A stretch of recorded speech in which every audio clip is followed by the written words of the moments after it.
At the White House this week, President Trump said that he is in no rush to reach any deals with America's biggest trading partners, arguing additional tariffs will make the U.S. more wealthy.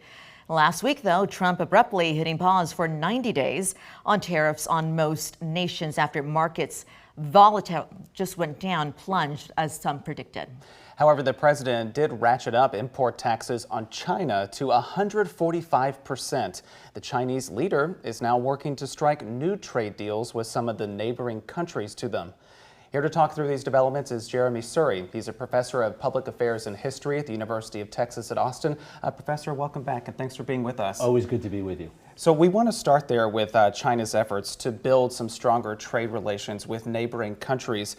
As you're looking at all of this, is it in a better position to perhaps do that now? Absolutely. For more than a decade, the United States has told countries like South Korea, Taiwan, Japan, we're a better trading partner. You can trust us. Don't trust the Chinese. Even though the Chinese are a closer market, even though they make more of the things you might want, we're the United States, we're a trustworthy ally, and you can believe in us. But now, without consulting these allies, we have raised our tariffs, which will transform their economies, hurt a lot of their citizens. We didn't consult them, and now we're trying to threaten and coerce them into changing the way they operate. These countries are not happy. If you read their press, they're very angry at the United States, and so that makes China look like a more attractive alternative. And so how much concern is this going to raise when it comes to China if it's able to actually build up some new trade? Well, it's a lot of concern for people who think about strategy and U.S. foreign policy in the region, because the Chinese government, because it is so authoritarian, is willing to take losses in the short term to establish inroads with these countries. So what they will do is they will make deals that might not even be good for China in the short run, but they want to basically get the United States out of the neighborhood. That has been the long-term Chinese plan. I'm not saying that. That's what Xi Jinping, the leader of China, says.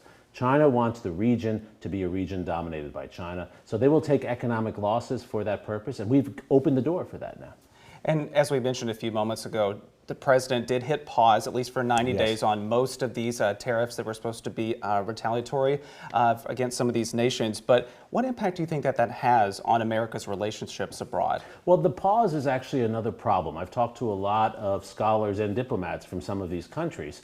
And the pause is a problem because they don't know what is going to happen next. It's hard to make investment choices. The same is true for business people. I've talked to business people here in Austin who say, well, I might not want tariffs, but if there are tariffs, I can adjust my business. But I'm not going to make big investments to adjust my business if I don't know the tariffs are permanent or if I don't know that the pause is permanent. And so the uncertainty is one of the real problems right now. Yeah, because they don't know exactly what situation they need to be in, panic mode or the other kind of mode. Exactly the way we feel with all of our investment portfolios. Should we be investing in stocks now? Should we be pulling our money out? The uncertainty makes it harder to make rational decisions. Right. We know that the Italian Prime Minister met with President Trump yesterday talking about tariffs when it comes to the European Union. What's important about maintaining that relationship between the U.S. and the EU? Europe has been the most important and consistent ally for the United States since the end of World War II. We are part of a military alliance, the most successful military alliance in the world, and our economies are very deeply interconnected. Think about that when you have your French cheese and German beer during Easter weekend. And these are countries we have worked with so closely for so long. If we sever those relationships, it's like losing your BFFs. It's very hard to go forward, and when you need help, they're not going to be there for you. These were the countries that came forward for us after 9/11. These are countries that supported us during the war in Yugoslavia. We have worked closely with them in Ukraine.